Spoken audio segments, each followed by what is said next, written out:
as a reading, and I thought right away of Patrick, because not only is he a wonderful poet, and he set the stage for so many other writers, but he was also at that first conference with all of his skepticism about whether he was a Mennonite or not. And I was not there, but I read his work in Hildy's collections, and then I met him when I was working on my anthology, a cappella. And he came to one of the Goshen conferences here as an essay Yoder lecture, and I just remember him reading poems from the breath you take from the Lord, and there was the way he read. Oh my goodness, there was such breadth and spaciousness in the reading of the poems. He's a delicious reader of his work. So I'm thrilled that he's returned with his wife, Eve Joseph, who's a distinguished poet in her own right, and that the two of them managed to encourage Maggie to come after all. So I guess I will read a quick version of the bio and then welcome Patrick here. I don't want to take too much time away from the reading. Patrick Friesen was born in Manitoba, now lives in Victoria, British Columbia. He's taught at various colleges and universities, has worked as a radio and film director, writer, producer.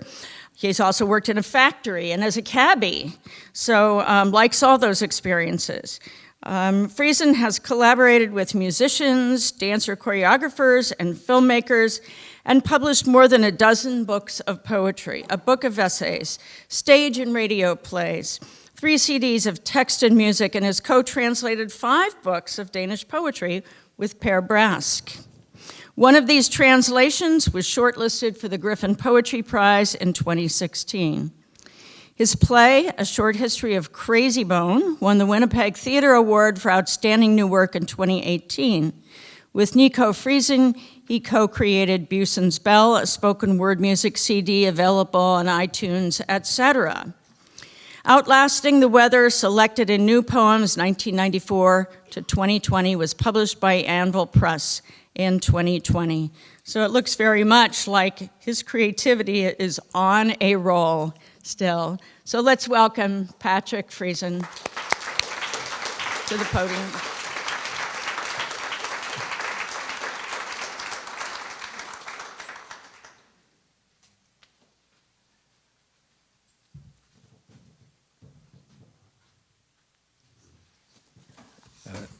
Thank you, and thanks for this whole conference, and all the people that have helped Anne put it together.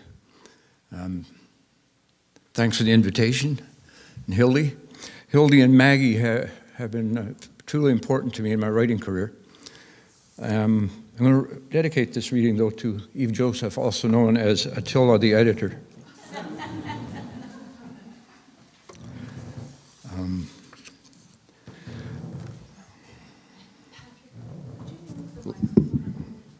Better? Okay. Sounds suspicious, doesn't it? Yeah.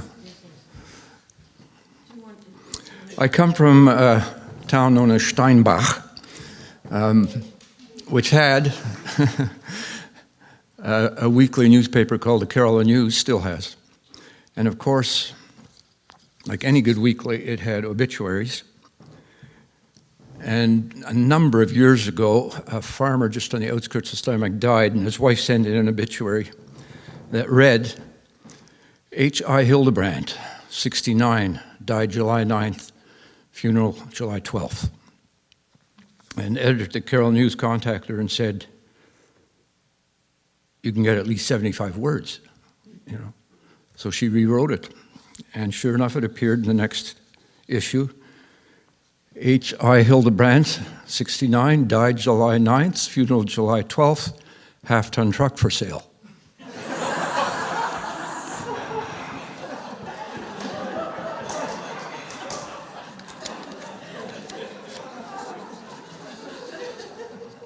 That's the pragmatic branch of Mennonites I come from. I'm less spare with words. So, I'm going to cover much of my career, actually. I'm going to start with a couple of poems written 40 years ago. The first one is a poem called Anna, which is the name of my great-grandmother, who was very important to me, Anna Sawatsky, and Anna Akhmatova. For some reason, I collated those two. And it was written for dance. Stephanie Ballard was the choreographer. Margie Gillis danced in it. I won't dance while I read it for understandable reasons. I don't want to appear too sinful. I'm just going to read a few sections. I would say it was about desire and time. What would I say? I would say that it begins on the Seine River. There actually was a Seine River on the outskirts of Steinbach, running through St. Anne's. We were surrounded by French-Canadian towns, St. Anne's, St. Pierre, and La Broquerie. And I used to go to the Seine River to swim with my family. They had a diving board. And I was fascinated by the French-Canadian guys diving because they had silver medallions. And I find we weren't allowed to wear jewelry of any kind. I asked what that was about, and one of them told me it's what kept him from drowning. So I eventually got one too, and it worked. It was St. Christopher Medal. Let's say it was 1958. Sail Along Silvery Moon was on the radio. It was Sunday afternoon in July. I remember the river and swallows swooping low over the water. Silver medallions fluttering on their chests. The Catholic boys ran along the springboard and jackknifed into the Seine River. There was something ominous about the muddy water, like a dream. Anything could be there. Venomous snakes, weeds, and roots to clutch at you, or simply depth. Something ominous, and those lean white bodies of faith disappearing with graceful dives. I held my breath each time, wondering if this one would drown forever and not return. How could he possibly rise from that darkness of river and overhanging trees? How could the water give him back to light? But always, each boy exploded into air, returning from death or dreams, flinging wet hair from his eyes, shouting defiance at the shore, and each of us shivering there. And then the sun was so bright, dancing in the spray around the diver's head, so bright on his long arms cleaving water, you could hardly believe in anything. Let's say it was 1958. I was sitting on the fender of Father's blue Dodge, and it was Sunday, and I didn't want to ever leave the river again.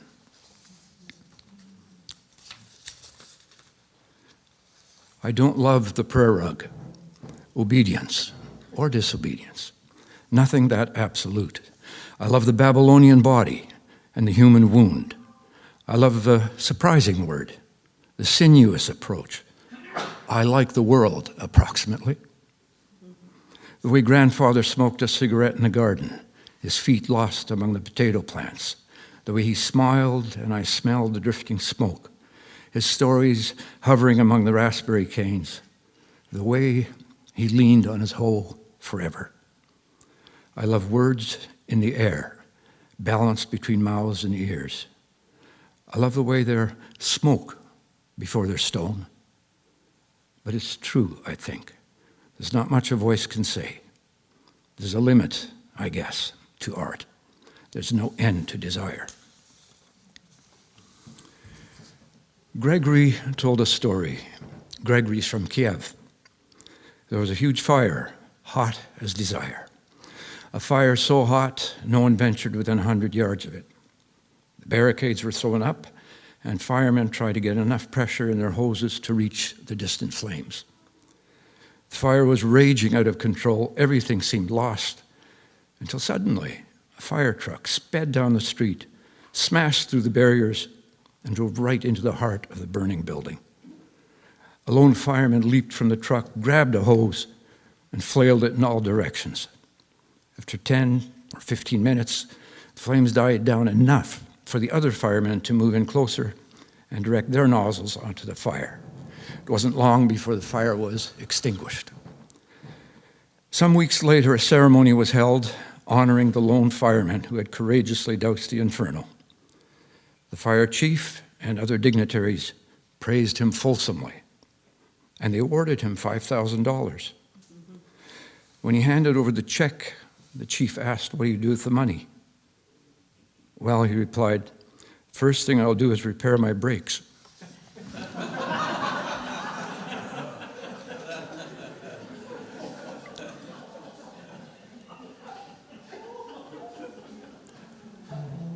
It doesn't take much, a scent of lilacs or rose oil, a song.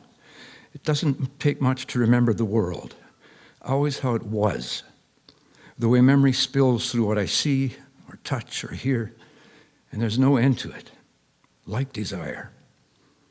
Memory is a scar I love to touch, but will never trust. The future, because I was born, I trust and can never touch. So I straddle time, taking scraps memory offers and wanting them again and again. I was eating a persimmon. There's not much to believe or say. There are mirages in the mirror. Yes, I betray my tongue with silence. I'm shivering with delight. I worked for the Department of Education, Manitoba, for about a dozen years, producing and directing films and radio programs. We had a secretary, Gita Forbes, gone. Had many interesting conversations with her, but what intrigued me most was she'd take the lunch hour off, go into her room and shut the door, and I'd hear her laughing. So I asked once why she was laughing. She said she was reading Anansi stories, and she was from Jamaica. She was dying, and I went to visit her a week before she died, and she told me of a dream she had had all night where death was trying to tear a mirror out of her hands. And after that, I went to a bar and drank and started this poem. A woman from Jamaica, for Gita.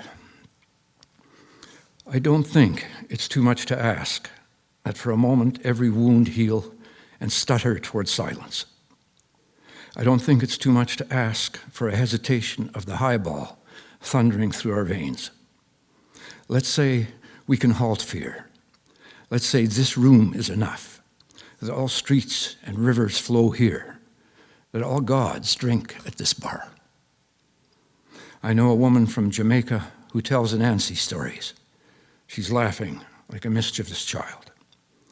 I know a woman who could outleg the Obia man, and she has, who could walk water, and she will.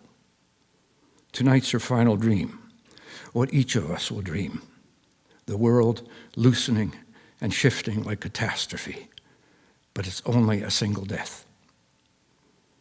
Is the music loud enough? Can you hear it on your skin? Are the chairs and tables dancing? Is the dolphin diving in? A woman is dying. When she takes my hand, I feel the chill of the cold mirror she has held. A woman is dreaming annihilation, hands reaching and rapacious, wicked hands that harass her. They want to break the mirror. She raises it high above them with her thin arms. She knows what this is, this encounter with the end. She has never stood a longer night. When it's over, she says, when Jehovah's come and the mirror whole, she'll see what is left, her long body in death. She'll know she was here in this blue place of water and grass. Is the dream loud enough? Can you feel it on your skin? A dying woman has climbed out of the dark agitation of prayer and terror with a ghost in her hands. A woman is walking by the water. She leaves her shadow and the willow. A woman is rowing away. I don't think it's too much to ask that for a moment every wound heal and stutter into silence. Let's say we can halt fear. Let's say the music's loud enough. We can hear it on our skins. And the chairs are dancing, the dolphins diving in. The mention of Jehovah is because she was a Jehovah's Witness. And I went to her funeral, and it was very disappointing. They depersonalized it. I don't think she was even mentioned. It was just kind of a sermon. I think it's even possible her name may not even be in the gravestone. Ceremony celebrations weren't important, and people weren't important. Okay. That was from my first selected, just to show how old I am. 1996, I had a second one come out, 2020, called Outlasting the Weather, designed by my daughter who designs books. My father, once a month, this is pre-computer, would clear the kitchen table on a Saturday night, put out his checkbook, the bills, in order to pay all his bills, stamps, envelopes. And the most curious thing is he had a Hilroy scribbler. He was a janitor in a high school, so he got thrown out scribblers and brought them home. And signed his name till a page was full, because he wanted his name to be just right. So, signature. The movement of his hand across paper was not an embellishment, but the rehearsal of his name. What he wanted to shape was emotion, something of the spirit that gave decency its depth. A man practices his signature, filling scrap paper with his name over and over again. A man enters his signature. He repeats the rhythm of his hand and the sounding of his name. His name written all over the sheet torn from a scribbler like the devotions of a pilgrim. What a man has outside of love is the work he has woven to his name, the honor of his hand. He sat there at the kitchen table with the wealth of his name and the certainty of his God. A man belongs on earth with his children. A man works his way through his name.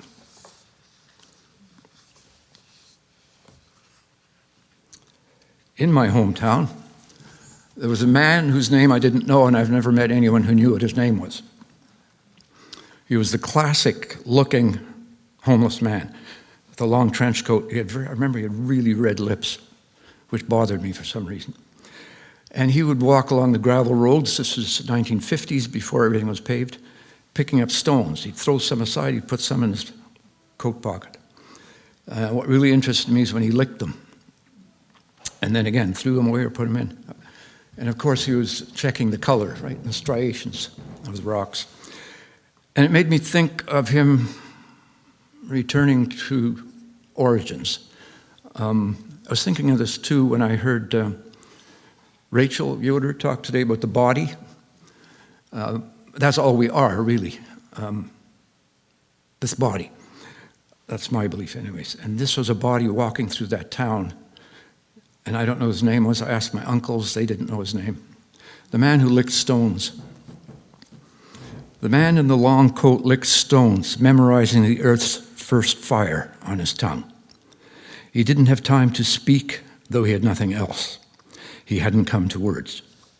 His slow hands hung from the stillness of his torn sleeves, reaching only to touch what he might remember.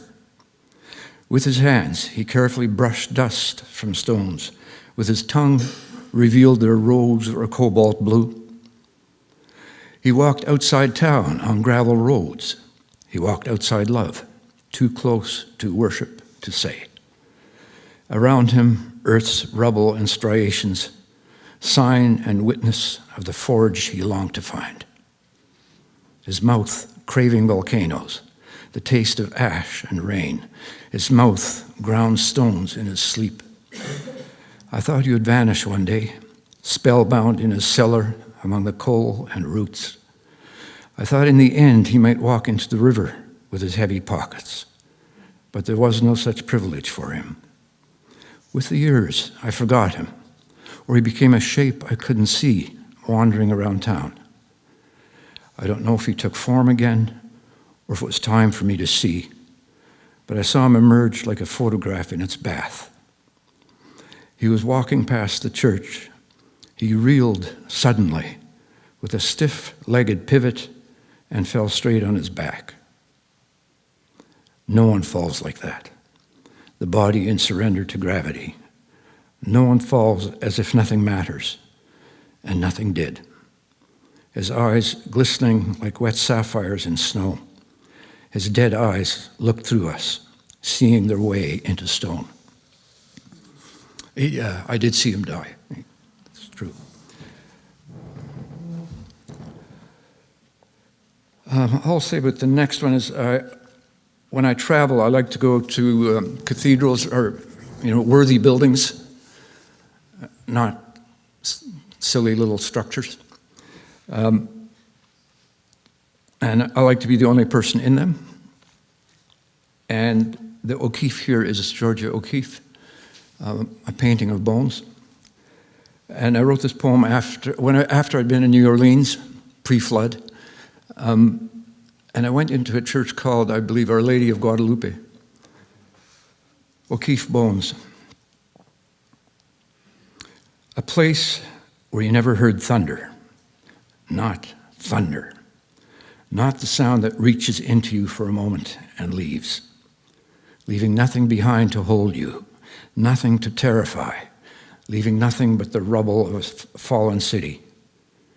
It's a place you can't return to. There's too much going on.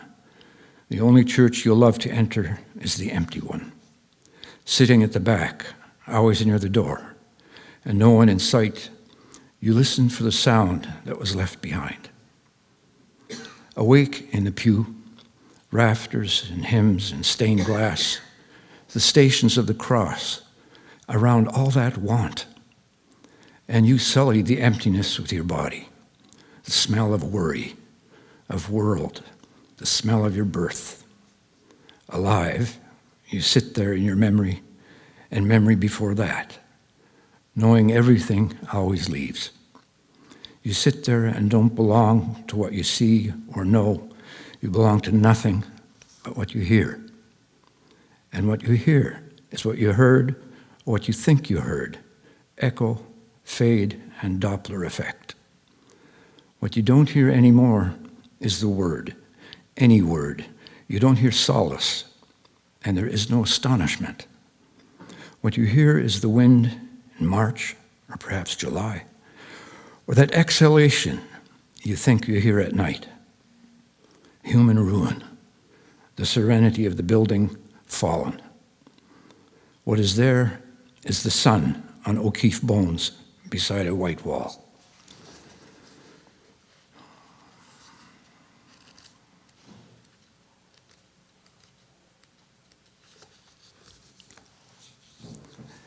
Even her shadow, as she moves past the windows, is beautiful. Moonlight melting through the blinds like sunflower oil, a silhouette on its way to the bathroom, the smell of night in the room, and me about to fall back on my pillow, falling into sleep but hanging on, eyes heavy-lidded, wanting to see her shadow return, its contour, its silent motion, unsure-footed across the rug, then leaning into bed, drawing the duvet about her like a child, until only her small face shows. A sigh, and she's gone. Out of this room, this home, away, and I touch her hair.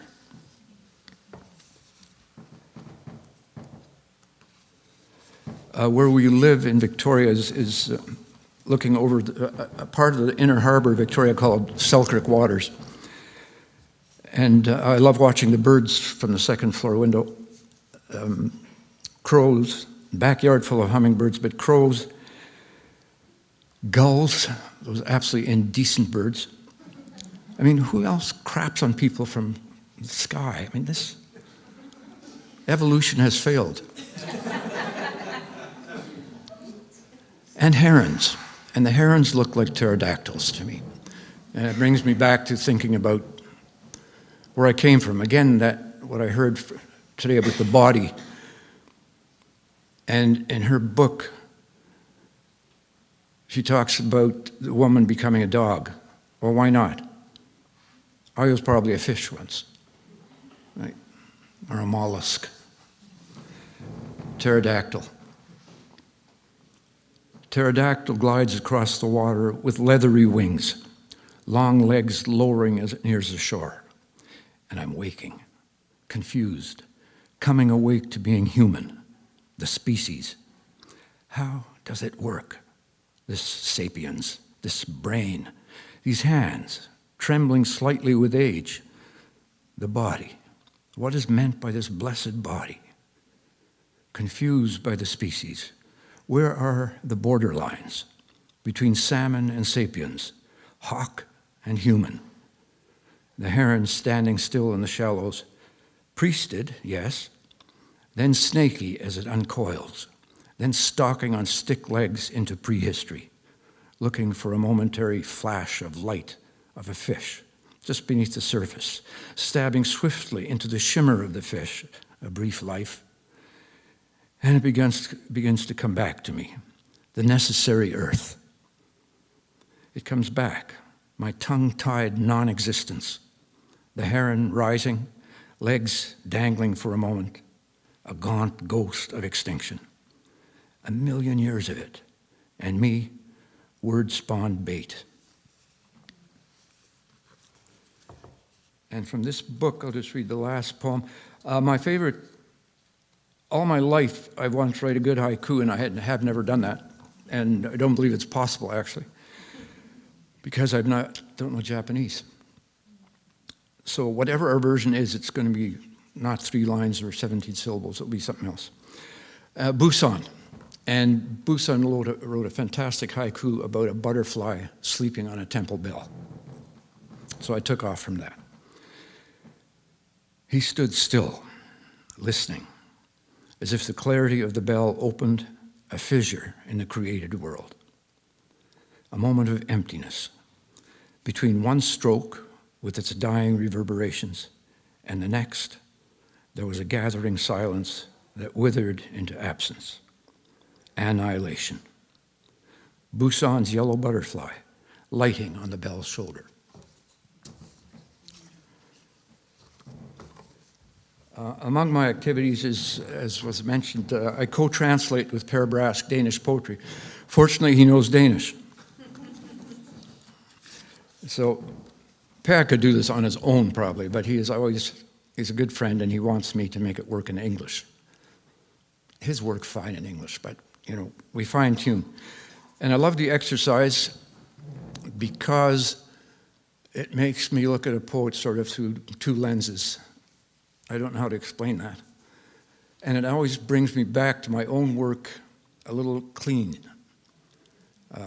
I begin to see the cliches and the easy phrases and so on that I use. And then hopefully I drop them. This poet's name is Nils Howe. And the poem, I love this poem, In Defense of Poets. It's a centering poem for me as a poet. What are we to do about the poets? Life's rough on them. They look so pitiful, dressed in black. Their skin blue from internal blizzards. Poetry is a horrible disease.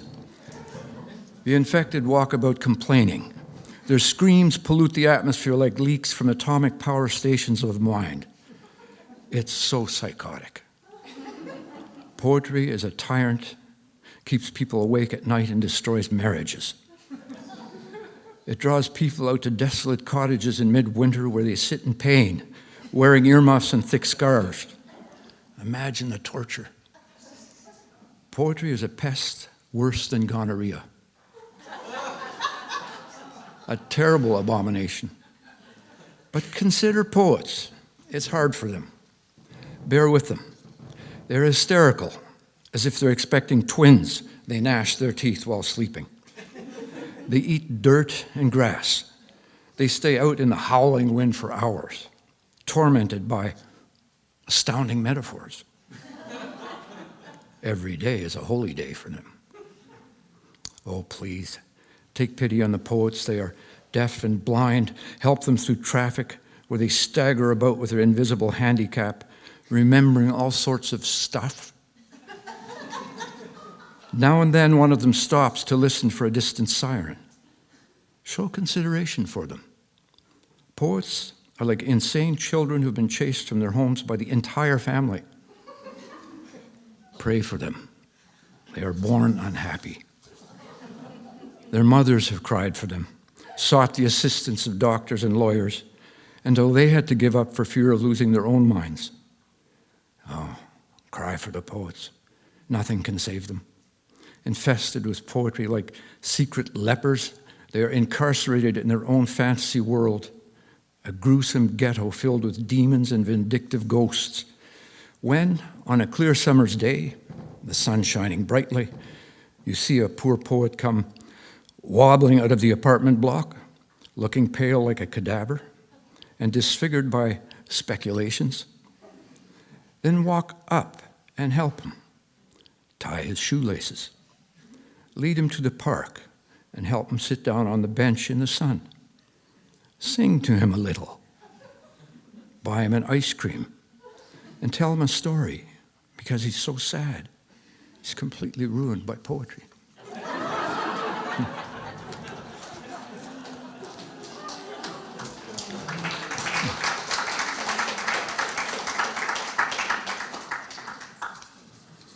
I've always tended to write in fragments. In fact, the very first review I ever got for my first chapbook said, "None of these poems are finished." I took that very seriously and looked, how can I finish them? I never did figure it out. I probably got a little bit better at it, but I like fragments. And I've always been intrigued by Anna Akhmatova wrote in fragments sometimes, out of necessity. She often didn't write her poems down because they couldn't be on paper because they might show up in Stalin's desk. So she would recite them to a friend who memorized them. And then after Stalin's death, regurgitated them. And that's how I got many of her poems. But I noticed in her collected poems, the same image or phrase would occur in different poems. And I like that notion of that fragmentary continuity. Anyway, so I've got a book coming out this spring, which is one long poem. During the pandemic, typically I couldn't finish anything, so I just numbered each thing I wrote. So there are full-page poems and there's one-liners. And I just, number 2, number 3. I think I'm up to 165. So it's a fusion of poetry, prose, dialogue. I didn't restrict myself to any, it didn't matter how I wrote. An accumulation of fragments. So I'm just going to read a few of them. First one came from a memory of 1963 when there's a total eclipse of the sun. I was about a 16-year-old boy in Steinbeck, and a minister from our church stopped in his car and beckoned me into the car. He had a negative. I could see the eclipse through the negative, but I knew what he really wanted. And in fact, he did say, "Turn around, get on your knees." Anyways, he was famous for picking up hitchhikers. And he did pick me up years later when I had smartened up a bit, or I was less intimidated. And I went and sat in the back seat. And he then said, "How's your relationship with the Lord?" And I said, "Fine, how's his?" "With me." And he didn't say another word the rest of the trip. So that's all I wanted. Shut up. Dogs howled at the moment the sun died. The town eclipsed, almost lit, almost not. And the man said that I must pray for forgiveness. And for what, I asked. "I haven't murdered the sun." And he said, "It isn't funny." But of course it was. The man holding his Bible against my forehead, as if my head was porous, mangling some language, and those great secular bodies kept rolling through all that vastness. And birds were silent just for a moment, and the world hushed, except for the man's uncertain tears as he pushed me out of his car and drove into the sun's profane rebirth. I had no direction, only a way.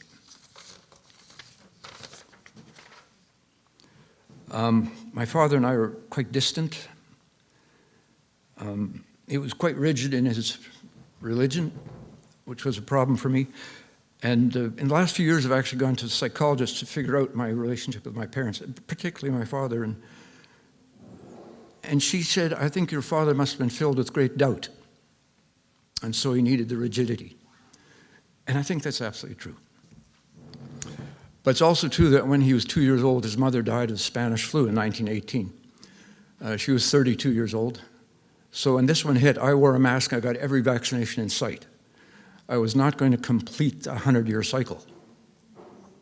Still not over, but getting there.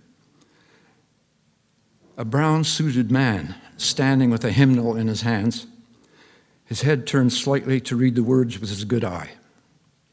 A man, a father, singing baritone harmony. It was, wasn't it? Maybe 1956. One Sunday, one moment, a man without doubt in the words he sang, though so much doubt in himself. A child in the pew beside him, tracing ancient maps in the book. The man carrying what no one remembers. A hairpin falling to the floor, her hair undone, and nothing the same again. So the story goes. The story the man told over the years. The story he heard of his young mother drowning in her lungs and calling, terrified. The room turning, and someone closing the blinds to keep something out. The rooster at dawn. This is what was remembered in all the agitation. It was November 1918, and him becoming an orphan. A dog barked all night. That too is remembered, though it had nothing to do with anything.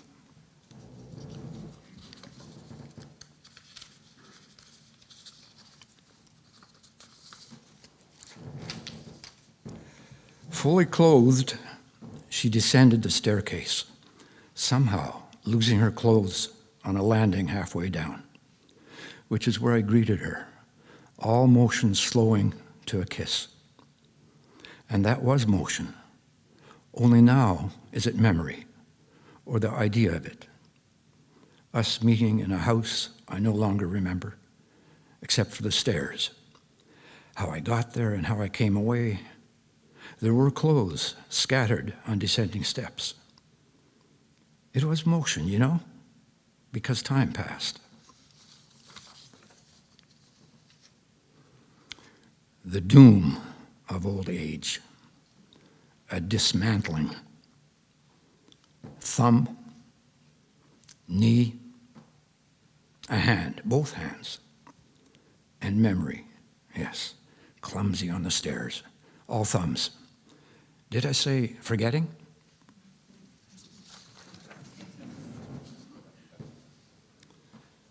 On Dallas Beach, I'm not going to read all of this one, it's in 4 sections. Dallas Beach is a beach Eve and I like to go to walk along in Victoria. I wish I could fall into ritual, a path through bleak terrain, the refuge of familiarity, something I came from, but there's little in ceremony to shape my way. A blackbird rises from bulrushes and flutters silently above my head. I can't see it as it hovers between me and the blinding sun. The shadow, though, leads, and I begin to foot it lightly. I know where I am. Maybe something of me is carried by birds, though I don't know what that means. I have no ritual for it.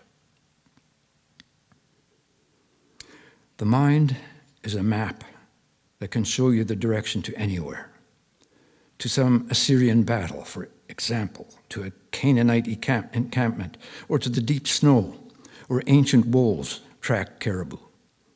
You can still hear them howl, that call hanging on air. And us, almost unimaginable beings, emerging, always emerging, everything in motion.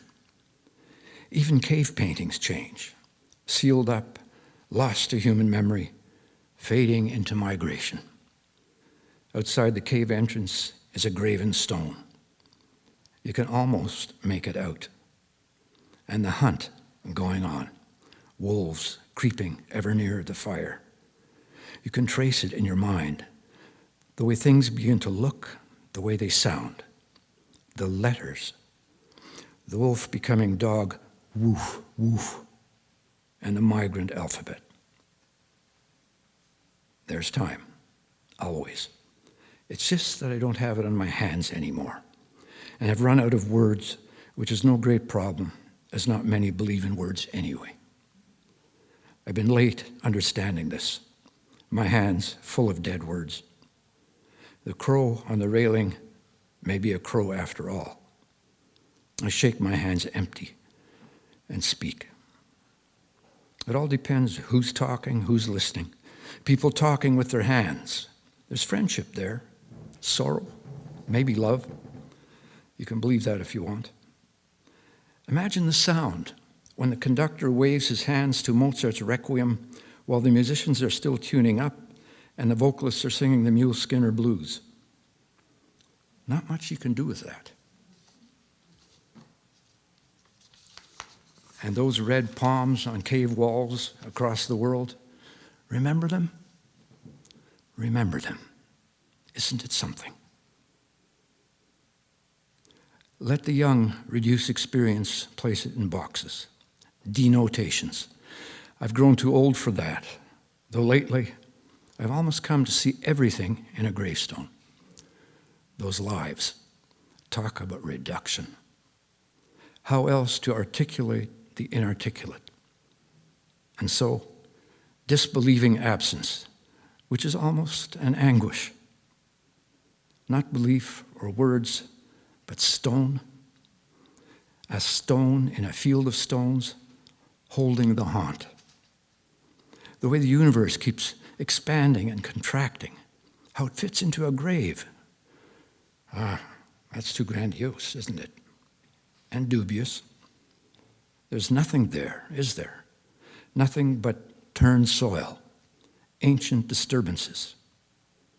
Standing among the rocks on Dallas Beach, I don't know what I'm talking about anymore, or thinking. I watch it all leaving on the tide, like bladder wrack. Another ship sailing. Land ho! Well, maybe, maybe not. Wind blowing my hat away. All hands on deck. Oh, baby, what a wonder. Thank you.